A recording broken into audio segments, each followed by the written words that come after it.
नए साल 2025 का पहला दिन। ये दिन देश के मेहनतकश किसानों के लिए नया तोहफा लेकर आया है। केंद्र सरकार किसानों के कल्याण के लिए संकल्पित और समर्पित है। लगातार तीसरी बार सरकार बनाने के साथ ही केंद्र की नरेंद्र मोदी सरकार ने किसानों के लिए अपना खजाना खोल दिया है। साल के पहले दिन ही प्रधानमंत्री नरेंद्र मोदी ने कैबिनेट की बैठक कर किसानों के कल्याण की दिशा में महत्वपूर्ण फैसला कर अपनी प्रतिबद्धता जाहिर की। नए साल की शुरुआत होते ही सरकार ने उनके लिए घोषणाओं की बौछार कर दी है। सरकार ने नए साल के मौके पर किसानों को बड़ा तोहफा दिया है। 2025 की पहली केंद्रीय कैबिनेट बैठक में लिए गए महत्वपूर्ण निर्णयों को लेकर प्रधानमंत्री ने कहा कि सरकार किसानों के कल्याण के लिए पूरी तरह प्रतिबद्ध है। उन्होंने कहा कि हमें अपने सभी किसान बहनों और भाइयों पर गर्व है जो हमारे देश को भोजन उपलब्ध कराने के लिए कड़ी मेहनत करते हैं। 2025 की पहली कैबिनेट बैठक हमारे किसानों की समृद्धि बढ़ाने के लिए समर्पित है। मुझे खुशी है कि इस संबंध में महत्वपूर्ण निर्णय लिए गए हैं। सरकार ने डाई अमोनियम फॉस्फेट खाद की खरीद के लिए 3,850 करोड़ रुपए तक के एक मुश्त विशेष पैकेज के विस्तार का ऐलान किया है। यह फैसला प्रधानमंत्री नरेंद्र मोदी की अगुवाई में हुई आर्थिक मामलों की मंत्रिमंडलीय समिति की बैठक में लिया गया। एक फैसला बड़ा हुआ है किसानों के हक में। डीएपी डाई अमोनियम फॉस्फेट किसानों को रियायती दरों पर उपलब्ध कराया जाता है। डीएपी का 50 किलो का एक बैग किसान को 1350 रुपए में दिया जाता है, जबकि इस साल उसकी वास्तविक लागत थी 2,433 रुपया, मतलब लगभग 1,083 रुपया की सब्सिडी सरकार अभी देती है। इस बार पहले से डीएपी का भंडारण कर लिया जाए, देर ना हो, समय पर किसान को डीएपी दिया जा सके। पिछले साल अंतर्राष्ट्रीय परिस्थितियों के कारण रेड सी में और बाकी जगह जैसी परिस्थिति थी तो दूसरे रूट से घूम के आना पड़ा, तो जहाज आने में देर लगी, खर्चा भी बढ़ा, और इसलिए सरकार ने पहले से तय कर लिया है कि हम अग्रिम भंडारण डीएपी का करने के लिए व्यवस्था करेंगे, समय पर इंपोर्ट करेंगे और 3,850 करोड़ रुपया के आवश्यक बजट की भी उसके लिए व्यवस्था की है। इससे किसानों को सस्ता और समय पर डीएपी उपलब्ध हो सकेगा। फिलहाल डीएपी की 50 किलो की एक बोरी की कीमत 1,350 रुपए है। सरकार के नए ऐलान से इसकी कीमतों में कोई बदलाव नहीं होगा। दरअसल वैश्विक बाजार अस्थिरता और भू राजनीतिक तनाव के चलते खाद की कीमतों में उतार चढ़ाव जारी है, लेकिन भारत सरकार ने उर्वरक सब्सिडी बढ़ाकर अपने किसानों को उर्वरक की अधिक कीमतों से बचाया है। जैसे पिछले साल 1,95,000 करोड़ रुपया फर्टिलाइजर सब्सिडी के रूप में किसानों की जो फर्टिलाइजर मंगाई थी वो कंपनियों को दी गई थी। तो इनके रेट कई बार बढ़ते हैं, लेकिन बढ़ते रेट का भार किसान के ऊपर ना पड़े, इसलिए सरकार बजट में प्रावधान करती है। जैसे मैंने बताया कि अभी आज की कैबिनेट में ही 3,850 करोड़ रुपया हमने उसके लिए प्रावधान किया है। तो कई बार ये रेट बढ़ते हैं, तो बढ़े हुए रेटों का भार किसान पर नहीं आने देते। किसान को केवल 1,350 रुपया प्रति 50 किलो का बैग मिले, इसके लिए व्यवस्था करते हैं। इसके साथ ही अप्रैल 2024 से डीएपी के लिए स्वीकृत विशेष पैकेज की कुल राशि 6,475 करोड़ रुपए से अधिक हो जाएगी, ताकि किसानों को किफायती मूल्य पर डीएपी की उपलब्धता सुनिश्चित की जा सके। उर्वरक निर्माताओं और आयातकों के माध्यम से किसानों को सब्सिडी वाले मूल्यों पर उर्वरकों के 28 ग्रेड उपलब्ध कराए जाते हैं। इन उर्वरकों पर सब्सिडी 1 अप्रैल 2010 से एनबीएस योजना के तहत नियंत्रित है। सरकार का टिकाऊ कृषि को बढ़ावा देकर किसानों के समग्र कल्याण और उनकी आर्थिक बेहतरी पर जोर है। इसके लिए कई पहलें शुरू हुई हैं, जो किसानों की आय को बढ़ा रही हैं, प्राकृतिक और जैविक खेती को मजबूती दे रही हैं, मिट्टी की उत्पादकता को पुनर्जीवित कर रही हैं और साथ ही खाद्य सुरक्षा भी सुनिश्चित कर रही हैं। पूरे साल, विशेषकर मैं 6 महीने की बात करता हूं, किसानों के हित में अनेकों फैसले मोदी सरकार ने लिए हैं। आपको ध्यान होगा 18 जून को चुनाव के परिणाम के बाद अगर सबसे पहला कार्यक्रम कोई प्रधानमंत्री जी का हुआ था तो वाराणसी में, और वहां 9 करोड़ 26 लाख किसानों के खाते में 20,000 करोड़ की किसान सम्मान निधि की 17वीं किस्त भेजी गई थी। मोदी जी के नेतृत्व में ही 2,817 करोड़ रुपए के कुल निवेश वाले डिजिटल कृषि मिशन की मंजूरी दी गई है। फिर राष्ट्रीय खाद्य तेल मिशन, जिसमें 10,103 करोड़ रुपया खर्च होगा, उसको भी स्वीकृति दी गई है। कच्चे तेल पर जो आयात शुल्क 0% था, वो बढ़ा के प्रभावी रूप से 27.5% कर दिया गया है, ताकि हमारी तिलहनी फसलों के रेट ठीक रेट किसानों को मिल सके। और रिफाइंड तेल पर तो ये आयात शुल्क बढ़ा के 35.75% कर दिया गया, 35.75%। चावल के, बासमती चावल के निर्यात से 950 अमेरिकी डॉलर प्रति टन का न्यूनतम निर्यात मूल्य हटाया गया। गैर बासमती सफेद चावल पर भी 490 अमेरिकी डॉलर प्रति टन निर्यात मूल्य था, वो भी हटा दिया गया। और उबले चावल, भूसी वाले चावल, इन पर भी निर्यात शुल्क 10% था, वो घटा के 0 किया गया। प्याज पर भी 550 अमेरिकी डॉलर प्रति टन निर्यात मूल्य था, वो हटा दिया गया। तो एक नहीं, ऐसे अनेकों फैसले सरकार ने किए। भाजपा सरकार ने 61 फसलों की 109 नई किस्में किसानों को समर्पित की, जो जलवायु अनुकूल थी। बेहतर उत्पादन किसान कर सके, इसके लिए उन्होंने ये फैसला किया था। और इन्हीं फैसलों का परिणाम है कि देश में 23-24 के लिए जो अंतिम अनुमान था खाद्यान्न उत्पादन का, वो 332.2 मिलियन टन पिछले 22-23 के मुकाबले काफी अधिक है। पहले 329.7 मिलियन टन था, उससे 2.6 मिलियन टन अधिक है। कैबिनेट ने एक पीएम आशा कार्यक्रम भी अनुमोदित किया है, जिससे अगर फसलों के कीमतों में उतार चढ़ाव हो तो अन्नदाता आय संरक्षण अभियान के अंतर्गत किसानों को ठीक दाम देने के लिए हम बाजार में हस्तक्षेप कर सके। सरकार सीधी खरीदी भी, जैसे भी सोयाबीन की चल रही है, वो सीधी खरीद भी कर रही है। और अगर राज्य चाहे तो भावांतर भुगतान के माध्यम से भी ये खरीद हो सकती है। देश 2025-26 तक यूरिया के मामले में आत्मनिर्भर बनने की राह पर है। वर्ष 2018 से 5 से अधिक यूरिया उत्पादन यूनिट की स्थापना और पुनरुद्धार से देश को यूरिया उत्पादन और उपलब्धता के मामले में आत्मनिर्भर बनाने में मदद मिल रही है। यूरिया का स्वदेशी उत्पादन 2014-15 के 225 लाख मीट्रिक टन के स्तर से बढ़कर 2022-23 में उत्पादन क्षमता 284 लाख मीट्रिक टन हो गई है। 2025-26 तक 195 लाख मीट्रिक टन पारंपरिक यूरिया के बराबर 44 करोड़ बोतलों की उत्पादन क्षमता वाले 8 नैनो यूरिया संयंत्र चालू हो जाएंगे। नैनो उर्वरक पोषक तत्वों को नियंत्रित तरीके से रिलीज करता है, जो पोषक तत्वों के उपयोग की दक्षता को बढ़ाता है और किसानों की लागत भी कम आती है।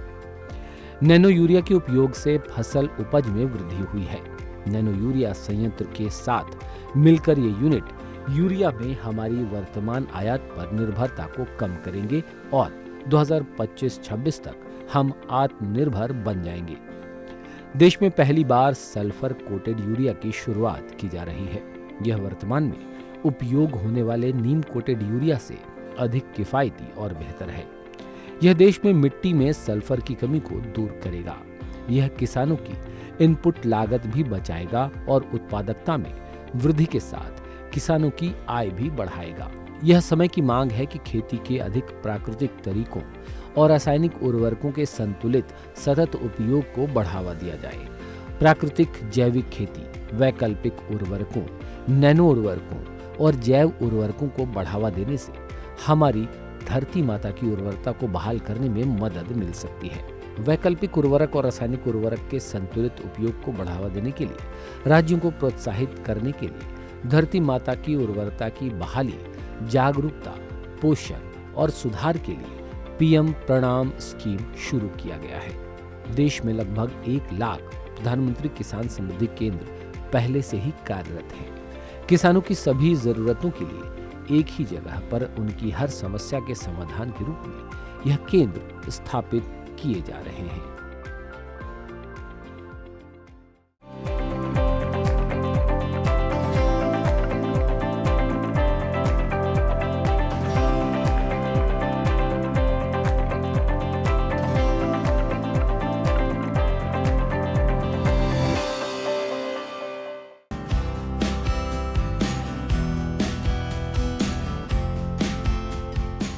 किसानों के कल्याण के लिए केंद्र की नरेंद्र मोदी सरकार ने अपने पहले 2 कार्यकालों की तरह तीसरे कार्यकाल में भी प्रतिबद्धता दिखाई है। किसानों को अब उनका हक मिलने लगा है। पिछले 10 साल में केंद्र सरकार का जोर कृषि क्षेत्र का चाल, चरित्र और चेहरा बदलने पर रहा है। किसानों को समृद्ध बनाने के लिए नरेंद्र मोदी सरकार ने कई अहम योजनाओं और नीतियों की शुरुआत की। अब इन योजनाओं का असर जमीन पर साफ देखा जा रहा है। प्रधानमंत्री नरेंद्र मोदी की अध्यक्षता में केंद्रीय मंत्रिमंडल ने आज 2021-22 से लेकर 2025-26 तक कुल 69,515 करोड़ रुपए से अधिक के परिव्यय के साथ प्रधानमंत्री फसल बीमा योजना और मौसम आधारित फसल बीमा योजना को 2025-26 तक जारी रखने की मंजूरी दे दी।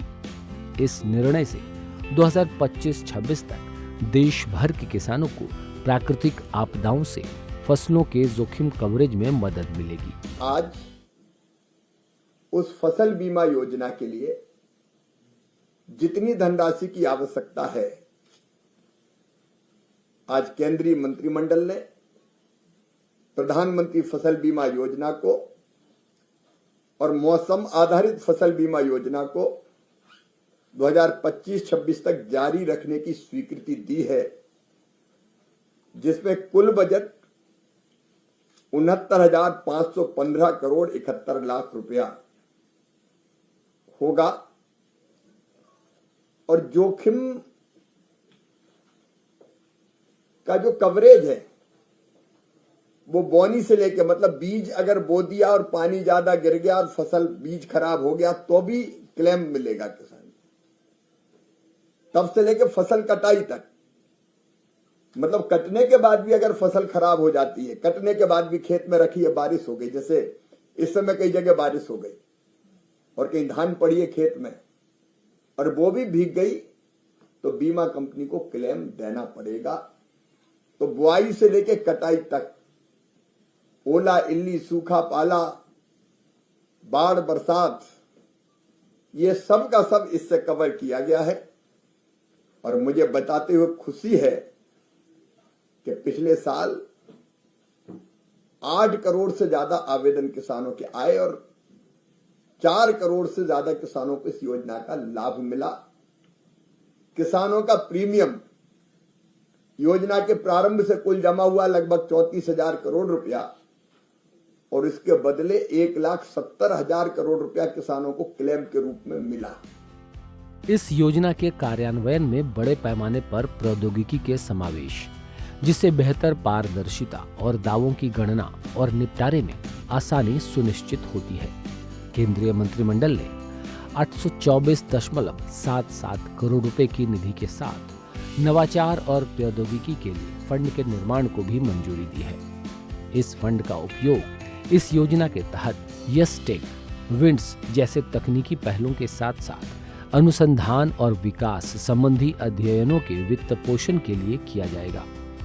प्रौद्योगिकी का उपयोग करने वाली उपज अनुमान प्रणाली प्रौद्योगिकी आधारित उपज अनुमानों के लिए न्यूनतम 30% की वेटेज के साथ उपज के अनुमान हेतु रिमोट सेंसिंग प्रौद्योगिकी का उपयोग करती है। इसमें एक और शिकायत आती थी कि कई बार फसल का नुकसान का आकलन होता था क्रॉप कटिंग एक्सपेरिमेंट से। मतलब कहीं नुकसान अगर हुआ तो एक पंचायत में 4 जगह फसल काट के उसमें से कितना उत्पादन होता है ये देखते थे। अब ये मैनुअल होता था और मैनुअल होने के कारण कई बार अगर कोई गड़बड़ करना चाहे, कम नुकसान को ज्यादा दिखा दे, ज्यादा नुकसान को कम दिखा दे, ये शिकायतें आती थी। इसलिए तय किया गया कि अब फसल बीमा योजना के नुकसान के आकलन में टेक्नोलॉजी का उपयोग किया जाएगा। रिमोट सेंसिंग के माध्यम से जो नुकसान होगा उसका आकलन किया जाएगा और वह आकलन ऐसा होता है जहां मानवीय हस्तक्षेप नहीं होता तो परफेक्ट होता है और उस आकलन के आधार पर किसानों का क्लेम बनेगा और डीबीटी के माध्यम से किसानों के खाते में राशि डाल दी जाएगी। वर्तमान में 9 राज्य आंध्र प्रदेश, असम, हरियाणा, उत्तर प्रदेश, मध्य प्रदेश, महाराष्ट्र, ओडिशा, तमिलनाडु और कर्नाटक इसे लागू कर रहे हैं। अन्य राज्यों को भी इस प्रक्रिया में तेजी से शामिल किया जा रहा है। यस-टेक के व्यापक कार्यान्वयन के साथ फसल काटने से जुड़े प्रयोग और संबंधित मुद्दे धीरे धीरे समाप्त हो जाएंगे। यस-टेक के तहत 2023-24 के लिए दावा गणना और निपटान किया गया है। मध्य प्रदेश ने 100% प्रौद्योगिकी आधारित उपज अनुमान की प्रक्रिया को अपनाया है। लेकिन बागवानी फसलों के लिए मौसम आधारित फसल बीमा योजना, मौसम आधारित फसल बीमा योजना का मतलब यह है कि अगर कहीं सूखा पड़ गया, ज्यादा गर्मी पड़ी और उत्पादन कम हो गया, कहीं बरसात ज्यादा हुई उत्पादन कम हो गया, कम बरसात के कारण उत्पादन कम हो गया, तो ये जितनी कम या ज्यादा होगी उसके आकलन के आधार पर बिना क्रॉप कटिंग के एक आकलन लग जाएगा कि अगर इतना तापमान बढ़ गया तो इतना नुकसान हुआ, तो उतना क्लेम बनेगा और किसान के खाते में डाल दिया जाएगा और ये पूरा टेक्नोलॉजी आधारित होगा। तो मानवीय हस्तक्षेप कम होने के कारण इस तरह की मानवीय या जानबूझकर जो गड़बड़ें होती थी वो गड़बड़ें नहीं होगी। तो इसमें टेक्नोलॉजी के उपयोग के लिए भी 824 करोड़ 77 लाख रुपए का प्रावधान किया गया है ताकि जो जरूरी व्यवस्थाएं हैं वो की जा सके। मौसम संबंधी सूचना और नेटवर्क डेटा प्रणाली प्रखंड स्तर पर स्वचालित मौसम स्टेशन और पंचायत स्तर पर स्वचालित वर्षा मापक स्थापित करने की परिकल्पना करती है। विंड्स के तहत हाइपर लोकल मौसम डेटा विकसित करने हेतु वर्तमान नेटवर्क घनत्व में 5 गुना वृद्धि की कल्पना की गई है। इस पहल के तहत केंद्र और राज्य सरकारों की ओर से केवल डेटा किराए की लागत का भुगतान किया जाता है। 9 प्रमुख राज्य केरल, उत्तर प्रदेश, हिमाचल प्रदेश, पुडुचेरी, असम, ओडिशा, कर्नाटक, उत्तराखंड और राजस्थान विंड्स को लागू करने की प्रक्रिया में है, जबकि अन्य राज्यों ने इसे अभी लागू करने की तैयारी की है। पूर्वोत्तर राज्यों के सभी किसानों को प्राथमिकता के आधार पर सैचुरेटेड करने के सभी प्रयास किए गए हैं। इसके लिए केंद्र प्रीमियम सब्सिडी का 90% हिस्सा पूर्वोत्तर राज्यों के साथ साझा करता है। प्रधानमंत्री फसल बीमा योजना का उद्देश्य कृषि क्षेत्र में सतत उत्पादन को समर्थन प्रदान करना है और प्रत्याशित घटनाओं से उत्पन्न फसल क्षति से पीड़ित किसानों को वित्तीय सहायता प्रदान करना है। खेती में उनकी निरंतरता सुनिश्चित करने के लिए किसानों की आय को स्थिर करना, किसानों को नवीन और आधुनिक कृषि पद्धतियों को अपनाने के लिए प्रोत्साहित करना शामिल है। कृषि क्षेत्र में ऋण का प्रवाह सुनिश्चित करना, जो खाद्य सुरक्षा, फसल विविधीकरण और कृषि क्षेत्र की वृद्धि और प्रतिस्पर्धात्मकता को बढ़ाने के अलावा किसानों को उत्पादन जोखिमों से बचाने में योगदान करती है। आप सब जानते हैं प्रधानमंत्री फसल बीमा योजना प्राकृतिक आपदा से पीड़ित किसानों की वरदान है। प्रधानमंत्री फसल बीमा योजना पहले भी थी जब यूपीए की सरकार थी, लेकिन वो किसानों के लिए नहीं थी। जो बैंकों से जो लोन लेते थे किसान, उस लोन का बीमा था। बैंकर्स का पैसा सुरक्षित किया गया था। लोनी किसानों के लिए वो अनिवार्य थी और नॉन लोनी किसान उसमें आते ही नहीं थे। यूपीए की जब सरकार थी तब फसल बीमा योजना की इकाई होती थी ब्लॉक या तहसील, और इसका मतलब यह है कि पूरे ब्लॉक में या पूरी तहसील में फसल खराब हो जाए तो किसान को नुकसान का क्लेम मिलेगा। अब फर्ज कीजिए 5 गांव में 10 गांव में फसल खराब हो गई तो उन किसानों को प्रार्थना करनी पड़ती थी कि पूरी तहसील में खराब कर दो तब हमें फायदा मिलेगा, नहीं तो हमें फायदा ही नहीं मिलने वाला। उस योजना को बदल दिया गया 2016 में, और अब फसल बीमा योजना की इकाई गांव या ग्राम पंचायत बनाई गई।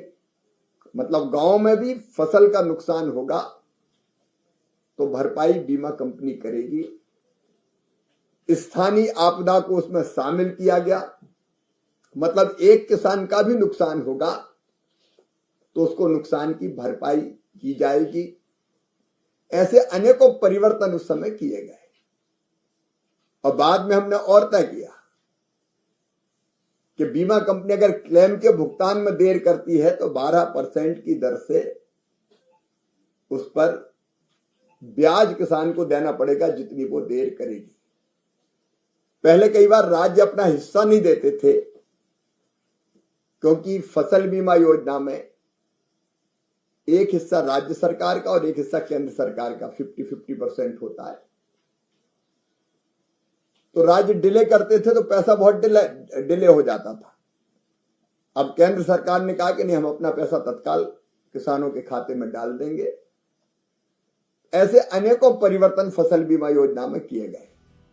मौसम आधारित फसल बीमा योजना का उद्देश्य अनुमानित मौसम पूर्वानुमान के कारण होने वाले वित्तीय नुकसान के कारण बीमित किसानों की कठिनाइयों को कम करना है।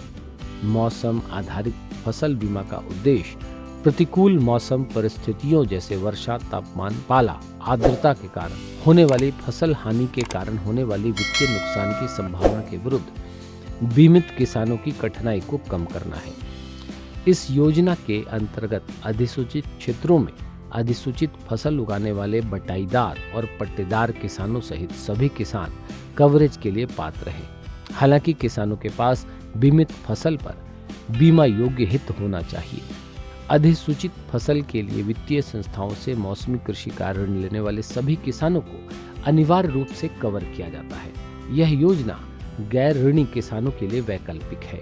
वे मौसम आधारित फसल बीमा योजना और प्रधानमंत्री फसल बीमा योजना में से किसी एक को चुन सकते हैं और अपनी जरूरत के हिसाब से बीमा कंपनी भी चुन सकते हैं।